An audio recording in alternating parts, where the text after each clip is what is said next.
Welcome to The Explainer. Today, we're tackling a huge question, one that pretty much every organization on the planet obsesses over. How do we actually know if we're winning? We're going to break down the complex world of performance management and how companies try to measure what really matters. So this is the question, right? It's what keeps leaders up at night. It's the starting point for every single strategy meeting, every quarterly review. It doesn't matter if you're a two-person startup or a global giant. Everyone is desperately trying to find the answer to this one simple-sounding yet incredibly complicated question. But here's the thing, answering that question is super tricky. As the management expert Stephen Kerr warned all the way back in 1975, it is dangerously easy to set up a system that rewards one kind of behavior when what you're really hoping for is something completely different. This is the classic trap, right? You end up measuring one thing but hoping to get another. And it's that very problem we're going to unpack today. All right, so here's our game plan. First, we're going to dig into why measurement itself is such a universal problem. Then, we'll get into the two major schools of thought that have popped up. We'll look at their go-to tools, the Balanced Scorecard and EVA, before we zoom out to see how they fit into a bigger management system. Finally, we'll uncover the hidden philosophy that drives the whole shebang and wrap it all up with the key takeaways you can actually use. Okay, first up, let's just lay the groundwork for why this is such a headache for leaders and researchers alike. I mean, this is a puzzle that has launched 1,000 consulting projects for sure.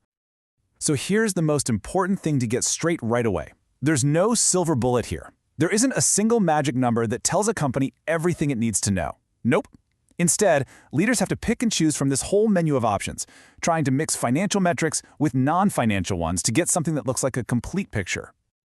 And this whole challenge of picking the right metrics, well, it's led to a fundamental split in how people think about this stuff. Two major and often competing philosophies have come out of it all. So, on one side, you have the shareholder approach. These folks argue that, at the end of the day, the number one goal is to make money for the owners. The best way to do that? Focus on really sophisticated financial measures.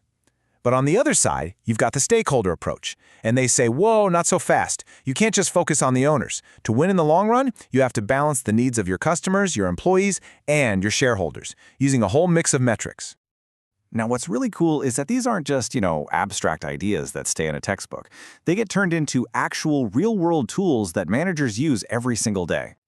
The shareholder camp's signature tool is something called economic value added, or EVA for short. It's a really powerful metric that's all about calculating a company's true economic profit. The stakeholder camp, on the other hand, well, they champion the famous Balanced Scorecard, or BSC, which tries to give you a much more holistic view of the business from a bunch of different angles. Now, the Balanced Scorecard gets a lot of praise because it puts everything into one single report, which forces managers to think about trade-offs and not just, make one department look good at the expense of another. But it's not perfect. It also gets criticized for having some blind spots, like maybe overlooking key partners like suppliers, or not really having a clear way to account for risk and uncertainty. EVA, on the other hand, it's brutally simple and direct.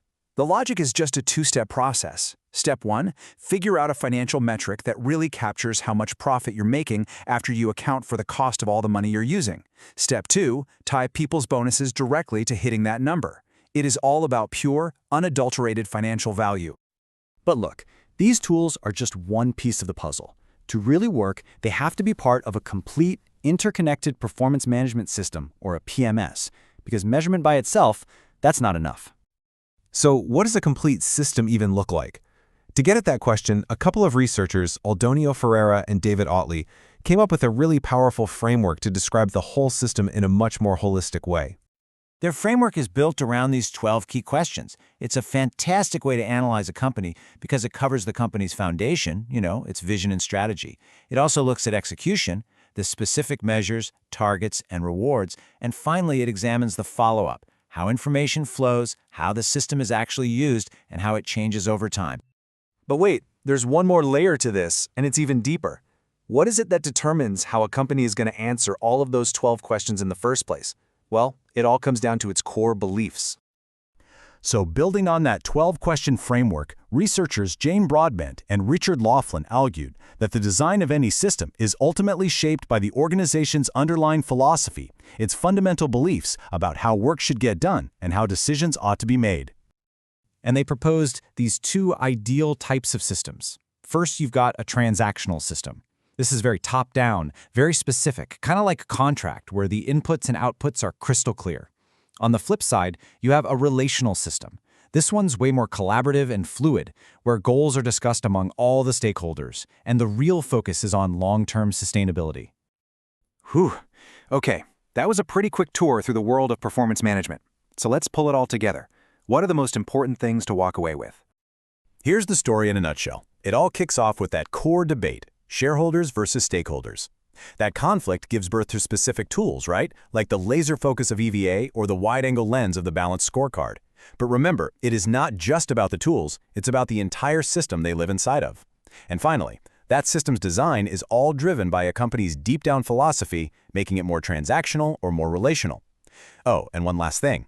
Research shows that companies that actually bother to have a formal system, they tend to do better. And that brings us right back to where we started, to that awesome quote from Kerr. And it leaves us with one final, big question. Take a really hard look at your own organization or any company you know and ask yourself this: does the way it measures and rewards people truly line up with what it claims to value most? The answer just might surprise you.